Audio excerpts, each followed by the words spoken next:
ತಿರುಪತಿ ತಿಮ್ಮಪ್ಪನನ್ನೇ ನಂಬಿದ್ದಾರೆ ಪವನ್ ಕಲ್ಯಾಣ್ ಪತ್ನಿ. ದೇಗುಲಕ್ಕೆ ನೀಡಿದ ದೇಣಿಗೆ ಎಷ್ಟು? ಆಂಧ್ರ ಡಿಸಿಎಂ ಪವನ್ ಕಲ್ಯಾಣ್ ಪತ್ನಿ ಅನ್ನಾ ಲೆಜಿನೋವಾ.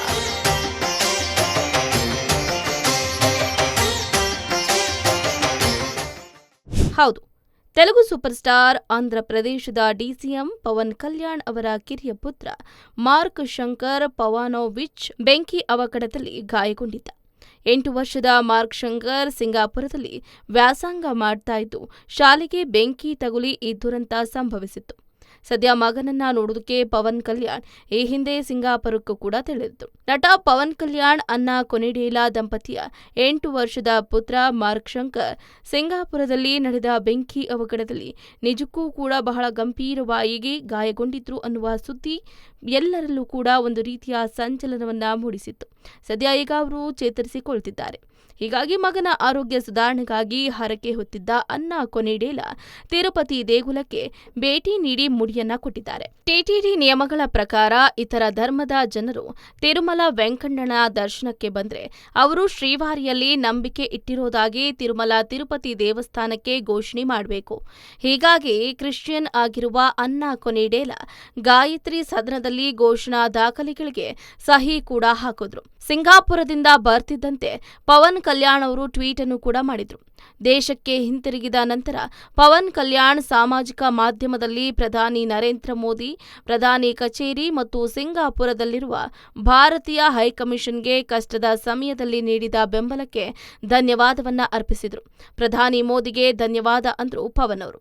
ಹೌದು, ತಮ್ಮ ಪೋಸ್ಟ್ನಲ್ಲಿ ಪವನ್ ಕಲ್ಯಾಣ್ ಅವರು ಉತ್ತರಾಂಧ್ರ ಬುಡಕಟ್ಟು ಪ್ರದೇಶದಲ್ಲಿ ಅಡವೇತಲ್ಲಿ ಭಾಟ ಕಾರ್ಯಕ್ರಮದಲ್ಲಿ ಭಾಗವಹಿಸಿದ್ದಾಗ ಬೆಂಕಿ ಅವಘಡದ ಸುದ್ದಿ ಬಂತು. ತಮ್ಮ ಮಗನಿಗೆ ಮಾತ್ರವಲ್ಲದೆ ಇತರ ಮಕ್ಕಳಿಗೂ ಸಹಾಯ ಮಾಡುವುದಕ್ಕೆ ಮುಂದಾಗಿದ್ದಕ್ಕಾಗಿ ಪ್ರಧಾನಿಗೆ ಧನ್ಯವಾದವನ್ನ ಸಲ್ಲಿಸಿದ್ರು. ಇತ್ತೀಚೆಗಷ್ಟೇ ತಿರುಪತಿ ತಿಮ್ಮಪ್ಪ ದೇವಸ್ಥಾನಕ್ಕೆ ಭೇಟಿ ನೀಡಿದ್ರು. ಹರಕೆ ತೀರಿಸಿ ಪವನ್ ಕಲ್ಯಾಣ್ ಹಾಗೆ ಪತ್ನಿ ದೇಗುಲಕ್ಕೆ ದೇಣಿಗೆಯನ್ನು ಕೂಡ ಕೊಟ್ರು. ಹಾಗಾದ್ರೆ ಕೊಟ್ಟಂತಹ ದೇಣಿಗೆ ಎಷ್ಟು? ಪವನ್ ಕಲ್ಯಾಣ್ ಪತ್ನಿ ಅನ್ನಾ ಲೆಜಿನೋವಾ ತಿರುಮಲ ತಿರುಪತಿ ದೇವಸ್ಥಾನಕ್ಕೆ ಭೇಟಿಯನ್ನ ನೀಡಿದ್ರು. ಏಪ್ರಿಲ್ 13ರ ಭಾನುವಾರದಂದು ತಿರುಪತಿ ವೆಂಕಟೇಶ್ವರನ ದೇವರ ದರ್ಶನವನ್ನ ಪಡೆದ್ರು. ಅನ್ನಾ ಲೆಜಿನೋವಾ ಅವರ ಮಗ ಮಾರ್ಕ್ ಶಂಕರ್ ಸಾವಿನಿಂದ ಕೂದಲೆಳೆಯ ಅಂತರದಿಂದ ಪಾರಾದ ನಂತರ ತಿರುಮಲದಲ್ಲಿ ವಿಶೇಷ ಪೂಜೆಗಳನ್ನ ಸಲ್ಲಿಸಿದ್ರು.